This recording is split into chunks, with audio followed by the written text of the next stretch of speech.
Hi everyone, welcome back to the Yellow Door podcast where we gain new perspectives, challenge existing beliefs and learn life hacks from others to unlock growth for ourselves. I am Sonam Mahajan, a mindfulness teacher and life coach and your partner in personal transformation. Today I'm in conversation with someone who spent 12 years in the financial sector. She's done an MBA and is now a full-time musician based in Paris. I'm really looking forward to understanding from her how she made this transition possible for herself and what the real challenges were as she was turning her love and passion for music into a profession. My guest on the podcast today, Sumana. Hi Sumana, welcome to the podcast. Hi Sonam, thank you so much. It's wonderful to have you, Sumana. You've made some life choices that, for me, portray a very strong understanding of yourself. And then you've taken that understanding and you've acted upon it. And that action has led you to being the artist that, we now see, we hear, and experience. And at the same time, as romantic as this sounds on the outside, and you likely have experienced how challenging it can be, how difficult. I would love to learn from what your journey was like, what your process was in becoming the artist that you are today. Sumana, if we can start with, perhaps you were in a 12-year-long full-time corporate role. You moved on from that into becoming a musician. What inspired that move and exploring, something completely new? First of all, thank you so much for having me. I'm really thrilled to be here and share my story and my journey with you. So music has always been a part of our lives, my sister and mine, from when we were really little. We've been singing in choirs and a cappella groups while growing up in school and university. But when a choice had to be made of, what degree to do, I think growing up in India, we're very much focused on the more serious stuff. So I did my bachelor's of commerce. And as soon as I finished that, I joined an insurance company in Bangalore because it was a career path that seemed, I didn't even entertain the thought of doing music. To be honest, it was so far-fetched in my mind. After working for a few years in Bangalore, I moved to Paris to do my MBA. I was at HSC. And I told myself, I didn't know what I wanted to do in life, but I think life leads you where life leads you. And I found myself in an insurance company again. And yeah, so after many years in the insurance sector, in this corporate world, I realized that I was very far away from music, and just rewinding down a few years back, what brought me to this change is simply this desire of wanting to feel more complete. Waking up in the morning and realize that something is off. There has to be more to this. There has to be more to life. And I think I was in a phase where I was really trying to find more meaning and more purpose in my life. And my day job didn't really cut it out. I wasn't totally into music, but it was very present for the last few years because the story is quite interesting. And like I said, life leads you where life leads you. Because I met a fantastic musician in the Paris metros and he changed everything for me. So I think the transition came about when I started practicing music along with my day job, and it just took so much of place. I would feel so excited to wake up in the morning. I would wake up at 5 in the morning to practice before going to work, come back home and practice again. And it took so much of my space that there were some important questions I had to ask myself to say, do I want to be in this job or do I want to do something else more exciting? This is something that a lot of us go through with, especially when, we're working full-time roles that don't seem to perhaps satisfy all the needs that we might have. How did you, choose to completely give up that corporate job and then move into this full-time? Was there any kind of thinking around, should I do this part-time, or did you just take the plunge? What was that journey like? In my mind, I was already kind of doing it part-time because I play in the subway. I'm a subway musician. That's where I started. And for a couple of years, I was playing in the subway and doing my job, both of them together. I would go to the metro over the weekends and play there. And over the week, I was in my day job. So in my mind, it was already kind of doing it part-time. I realized a couple of things. One is that I would feel so much more excited going into the subway than when I would go into my regular job, And it sounds really silly, but I'm sure you know this. When you lived in Paris, you've seen musicians in the Paris subway. We put out our guitar case, and whoever wants to give us any money or whatever, they're free to do so.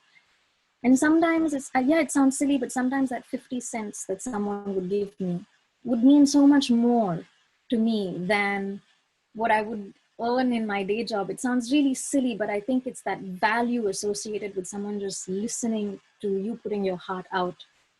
And that realization that this excites me was something really strong that I went through. The second thing is, slowly I began to realize that I was not coherent with myself, because they're two very different lifestyles. I did have some value clashes, because in the weekend, people would consider me like a homeless person playing in the metro. And over the week, I was in this fancy job in one of the fanciest business districts in Paris. And it just couldn't, after a while, I struggled to make sense of it. I said to myself, well, now is the time, I think, to just take a chance. Let's see what's out there. If this excites me so much, then imagine what could happen if I give it my 100%. And I also believe that when you really, really want to excel at something that you're new at, it's important to give it your whole attention. Like, otherwise you kind of get scattered. And I'd been through that scattered kind of mindset, and I wanted to be fully present and fully focused. What were the challenges then you faced while taking this leap? Were there any fears associated with it? How did you, and I completely resonate with, wanting to give it your all. But again, this is an idea and a concept in our head, but when we actually start doing it, and, that's when the resistance starts to show up. So what showed up for you, and how did you walk through that? I will say that I'm still scared. I'm still scared as shit, because it's not easy. So yes, I had a lot of fears within me. I still do. The challenges, I think, are a few. One is, of course, the financial aspects. So you're like, how do I transition from going to a very comfortable and stable position to an uncomfortable and unstable position? I think what I made sure was that I saved. I made sure that for a couple of years, I could manage. I don't have the same lifestyle that I did earlier on, and I make different choices today, but I'm still as happy or even happier. But I know that if I have a huge problem, then I have something to rely on. And that is reassuring for me to be able to say, okay, for 2 years, I know I'm secure. And then, well, now 2 years is already up. So next year is the challenging year. But I think it's important to have kind of like a plan B and not completely throw yourself into risk's arms, at least for me. But that financial aspect weighs on my mind ever so often. I've been very mindful of the way I live, of the things I spend my money on.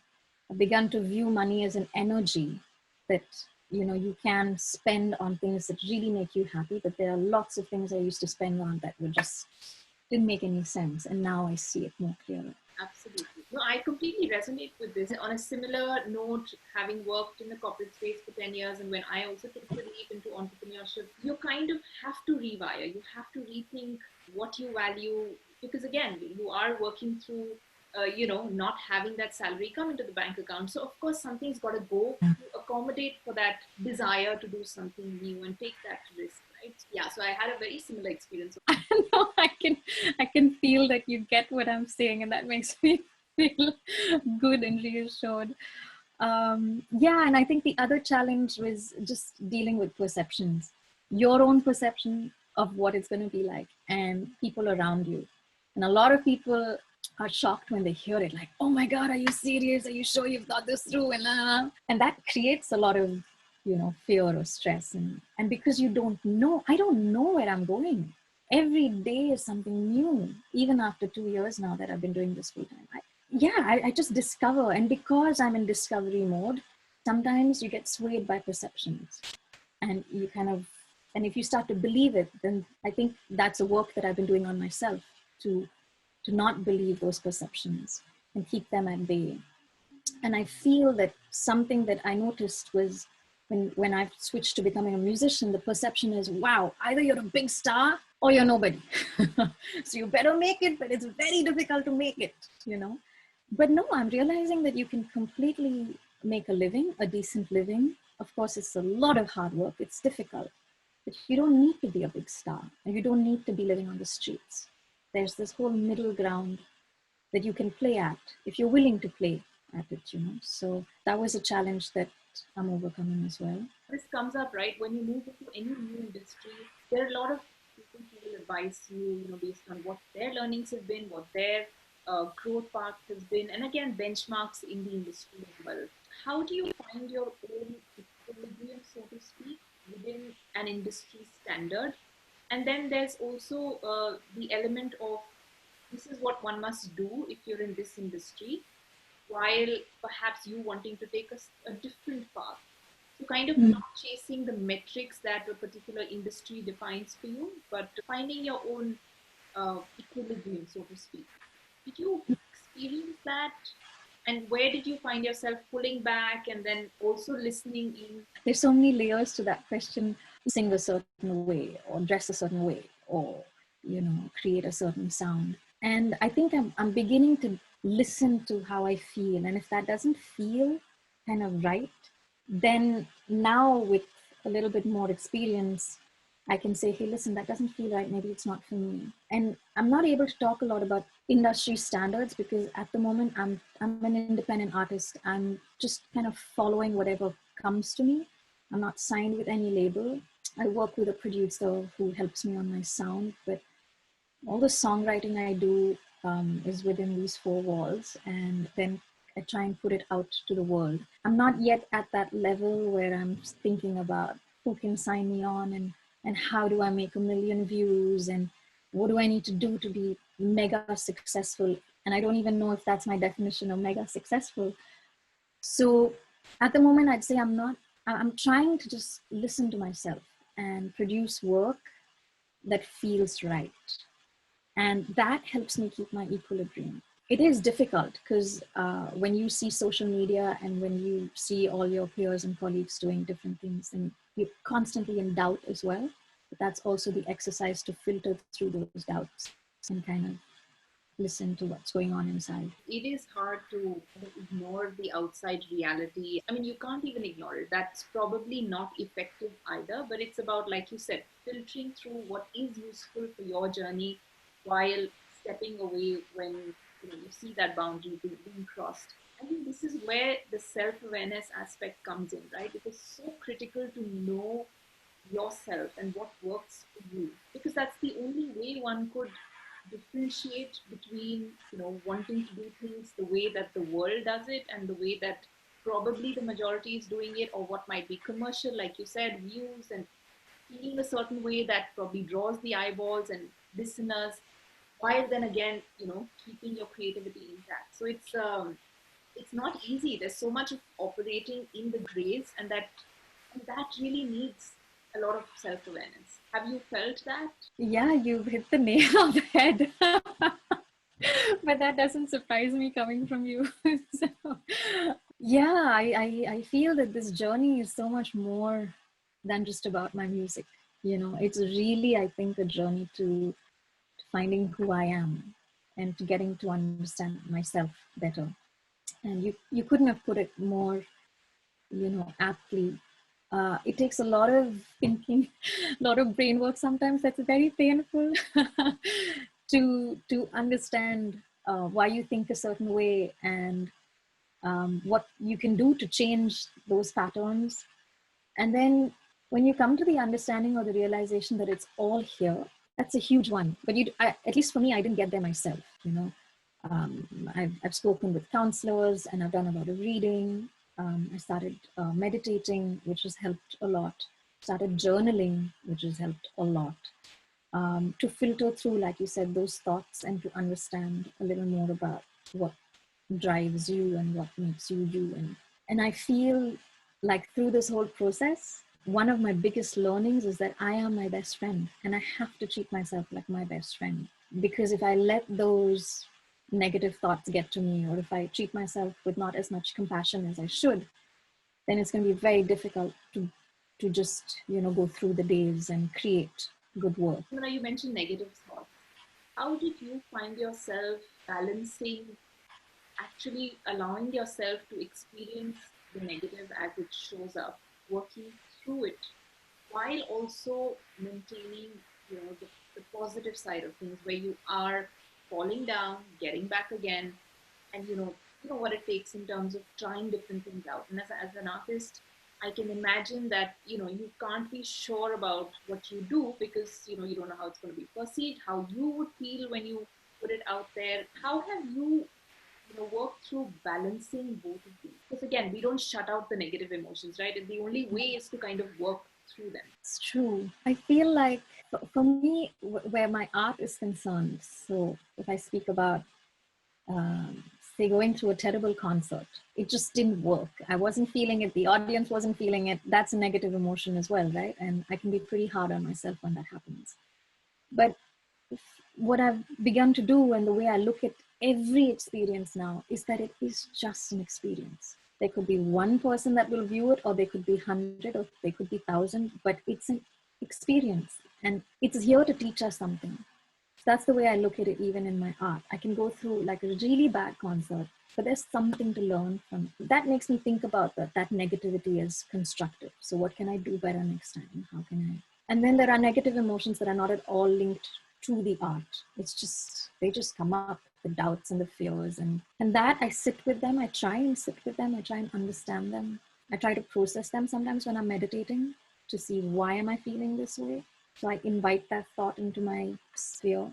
And mostly after a while, it kind of goes. And if I realize that it doesn't go, then I force myself to do something else that will take my attention off it. And most often then it kind of just disappears. That's kind of the way I deal with the negative stuff. It's something that's very hard to articulate. It's in our experience, like you said, and sometimes putting words to that experience isn't always the easiest. So now tell me about your spiritual path, your meditation journey. What role do you see that has played in your journey in making this transition, and perhaps even in your creativity and how you express yourself? I owe a lot to my spiritual practices. I find it even hard to say spiritual practices because it's just like a practice, I guess. When I add the word spiritual to it, it becomes this thing that's probably bigger than it should be, I feel sometimes. But I think it all started when I felt a lot of disconnect within myself, and I wasn't feeling aligned. Like I said before, I didn't know what my purpose was, and there was not as much meaning in my life as I needed there to be. And I started searching for the answers of, why am I feeling this way? Why is everyone else happy and I'm not? Why? And the more I searched, the more I read. And the more I read, I realized that it's here, that it's your mindset that defines things. And there are tools and techniques to help you change your mindset that will help you live more positively.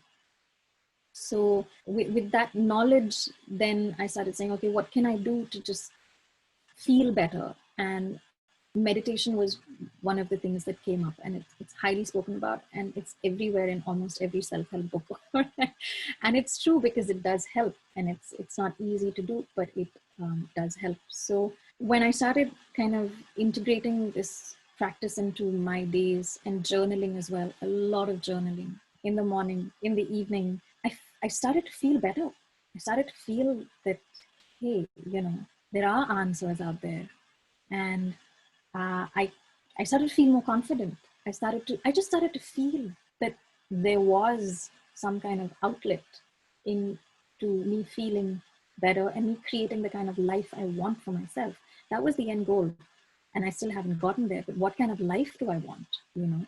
So the spiritual practices definitely help me get to where I am, and help me every day. I still meditate, I still journal, because it's not easy. And like I told you before, I don't know where I'm going.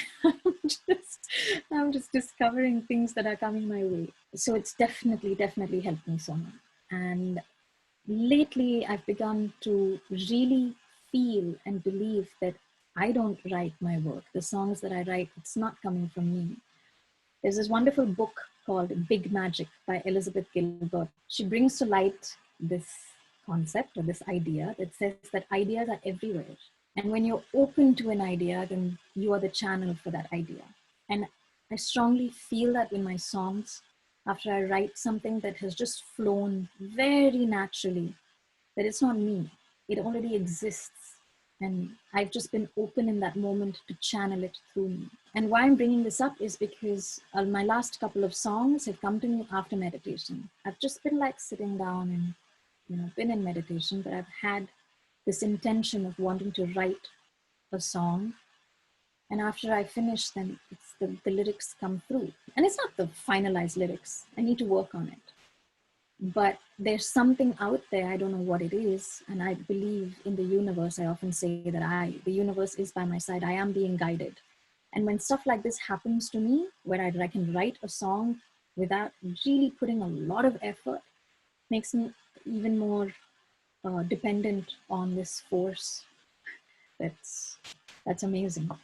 So I would definitely not be here without all of this guidance. It's given me so much. Like you said, that's the beauty of meditation, is that it makes some of this effortless. That flow that one experiences in being able to act with wisdom, the creativity flowing. And that was also bringing me to the point wherein, and I've definitely experienced this, you are blocked. Stuff that comes usually very naturally is just not coming. I feel like for me, as I meditate, there's so much of acceptance around the experience that is unfolding for you in this moment. And again, I think sometimes we're at war because we want it to be a certain way, in a way that we desire as positive, as effective, as productive. And anything that doesn't look like that, somehow I feel like we're so wired to get rid of that, push that away, and change that. So I think that's the other, at least in my experience, that acceptance has been fantastic. Just being able to accept not being a certain way and not being as productive, as creative, as, whatever we want ourselves to be. How has that been for you? Gosh, I totally relate to you. I totally relate to what you say. Yeah. And for me, so you've said acceptance, and I love that word. And I translate that in my language to letting go, just saying, yeah, okay, this is the way it is. Now I let go. And I faced that a lot. I faced that immediately after I left my job. So after I left my job, I had the impression that I would feel free and amazing and light and all these lovely emotions. And what I was faced with was a lot of stress and a lot of anxiety and a lot of pressure on myself, because the immediate thoughts were like, hey, what are you doing with your time? Sit down, write a song, get your music out. Now, you're supposed to be creating. And all that pressure led me to a place where I just couldn't create. I would sit and I would put so much pressure on myself and nothing would flow. And it took a few months of slowing down, of realizing that you can't control it, and you can't try and push it. You have to accept, like you said, that there is this kind of block. And once you accept that and let it go, you feel lighter and you slow down, and then things start happening. And so I use that often, even now. When things don't flow, I just let it go. I do something else. And surely enough, it comes. It probably doesn't come in the form that you expect it to come, but it comes. Something comes. Sumana, when did you feel that this was becoming a full-time profession? When you made the shift from the corporate role, were you always looking at it as long-term transition, or was it something that you wanted to try out and see how it goes, for a few months, for a year, a couple of years? What was your mindset towards? Well, I'm still in that mindset, I must say, because I'm still discovering. Yeah, in the beginning, I told myself that I'll give myself a couple of years. I'll see where it goes. And now that it's been a couple of years, I'm telling myself, I'll give myself a couple of years, a couple of more years and see where it goes, because I'm really enjoying myself through the hardships and through the ups and downs. I think it's starting to become real. I think towards the end of last year, I was putting myself out there, just doing what I do, sharing my work with people on my social media. And I started noticing that there were gigs coming my way, there were concerts coming my way. People were saying, hey, listen, can you sing in this event?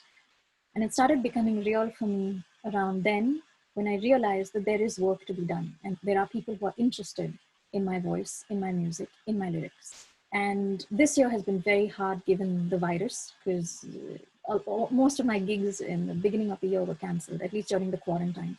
I had about 25 gigs that were canceled. And it was hard because they're not reprogrammed yet. But ever since the deconfinement, at least in France, I have seen again that things are coming my way. People are calling me to play at their weddings, at their birthdays, at company events, but small company events. And I feel really that space for me. There is space for the work that I do. Now I'm beginning to see that this could be a possibility for the next few years to come. I'm currently working on my first album. Very excited to share that next year. So yeah, I'm I'm very open to all the possibilities. I'm very excited about what's in store. So there's not that sense of wanting to go back or any kind of guilt. You're happy with the journey that you've taken and how it's progressed, and you're comfortable with the fact that you're still evolving. Yeah, and at the same time, I don't feel fixed to saying I have to only make my living through the music that I write, for example. In the beginning of the year, I started teaching music in a school to young children aged, I think, 2 to 7. That brought me a lot of joy, and it wasn't directly linked to my music, but it was linked to music. And for me, ideally, I'd create, 3, 4 kind of projects that I could dab my fingers into as passionately as I can. And that would help me live the life that I want to live. I don't miss corporate, but I am also open to helping, because I have a lot of experience in the corporate sector. So if an opportunity comes up where I can use my skills to help a company, why not? But it will be on kind of my terms, keeping my freedom and my sense of space and my kind of lifestyle in mind. And if that comes up, that'll be great. So yeah. Again, I hear a lot of clarity around what works within the life that you've created for yourself. And again, balancing, I think, in terms of the financial aspect, opportunities, and then being able to do what you want to do. If I could ask you, I know you've spoken about a lot of learnings through the conversation, but were there any learnings that you felt out for you in the last few years? Key learnings. I think something I'll mention first off is that if you have something that's in your heart or mind or soul, like this desire, it's absolutely worth testing it out and trying to see where it can lead you. And I think that has been the driving force for me. It's this curiosity to want to see what lays ahead, And I think a lot of us have desires and dreams and wishes, but sometimes we don't dare to try and explore. And I think it's definitely worth it. I would say I have really learned the power of action.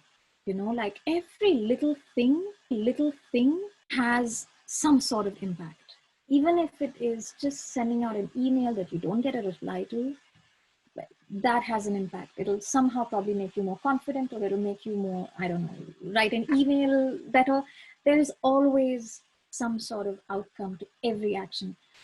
When I transitioned, I made a list of goals for myself. And I told myself that every day I will do at least one action towards one of those goals. There are 365 days in a year. With 365 actions, you're going to get somewhere.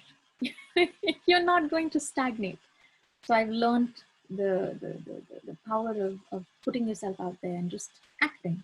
No matter what kind of action, big, small, something happens after that. Momentum, as you've described it, right? And we don't know what lies ahead. And I think the only way to know is to take that action, to experiment, iterate, keep moving on a daily basis. And I love it. I mean, one action a day, that, like you said, 365 actions a year. And what you described, there's a lot of courage that this takes, I think, to some extent, that we sometimes undermine the importance of, to literally be able to try and be willing to fail and then try again.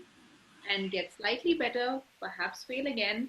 And so, it isn't easy. Like, there's ideas in our mind, but when you hit the ground running, that's when you really realize what it takes. Yes, but it's important to do it. Otherwise, you'll never know. And something else that I've learned in my journey is that everybody's journey is different.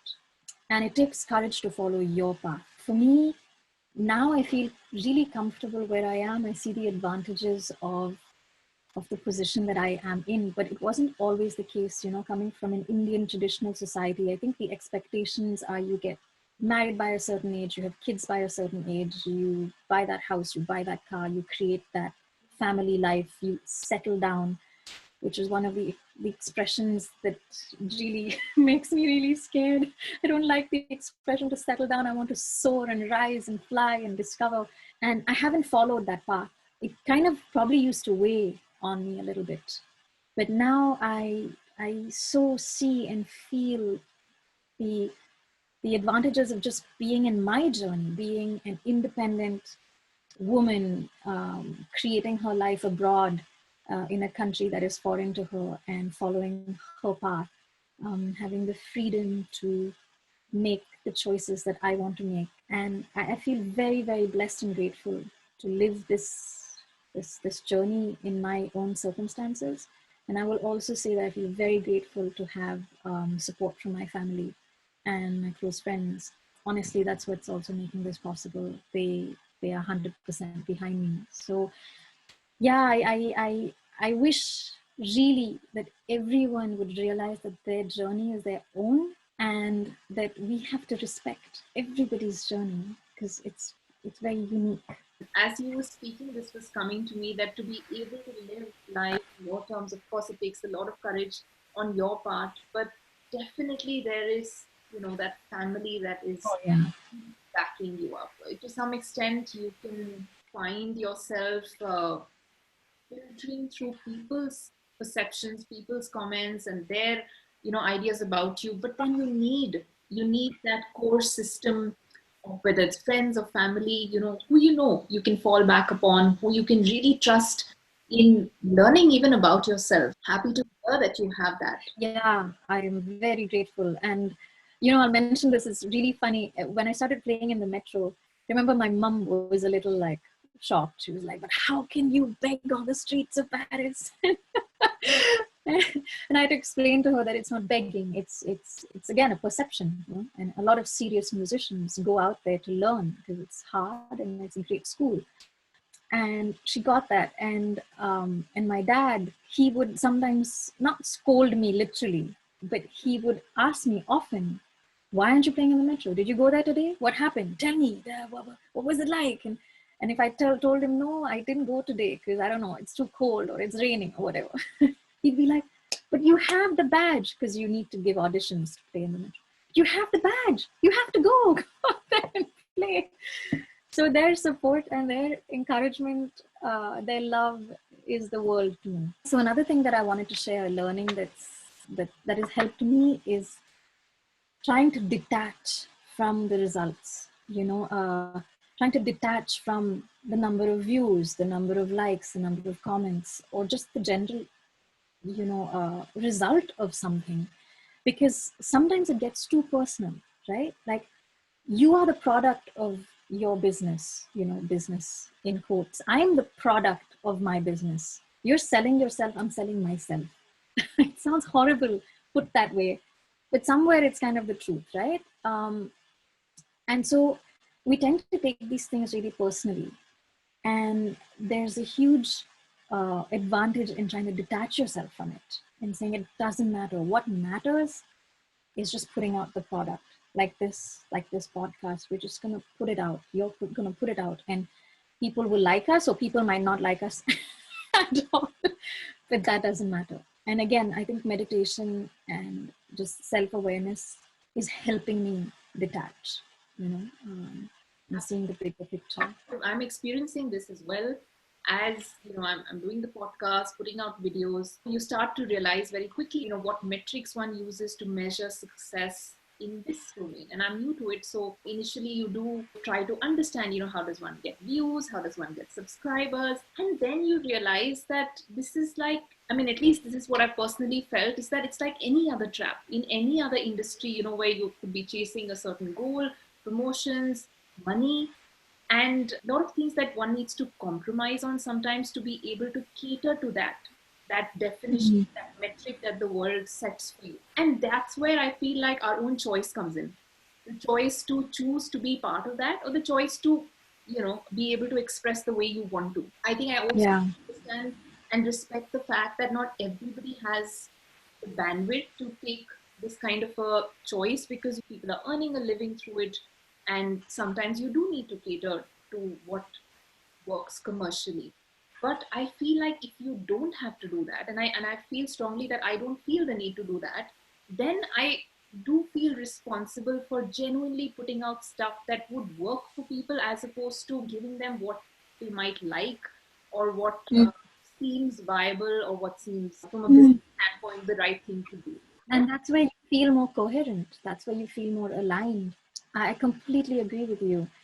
And at some point, I think we will realize that maybe the metrics do make sense for our ventures.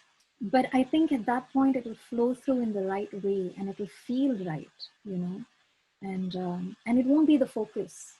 Like, the focus will always be the content and the creativity and the products. Like I say.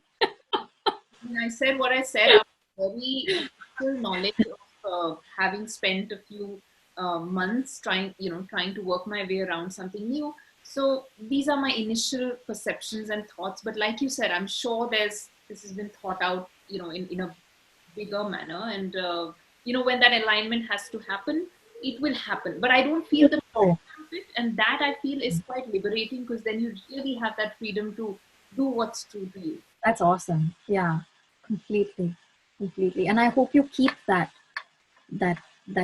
freedom, and that you don't succumb to the pressures or the matrix or the standards or whatever. Yeah. I mean, I hope so as well. Again, one never knows what is happening, but that's definitely the intention with which I'm doing what I'm doing. I am aware that I am in a process of learning, and I might have to unlearn some stuff and then relearn. And yeah, I just have to be open to doing that. Be all part of the game. Sumana, what does a meaningful life look like for you? This is something that I love to hear from guests on the podcast. What is your expression of that meaningful life?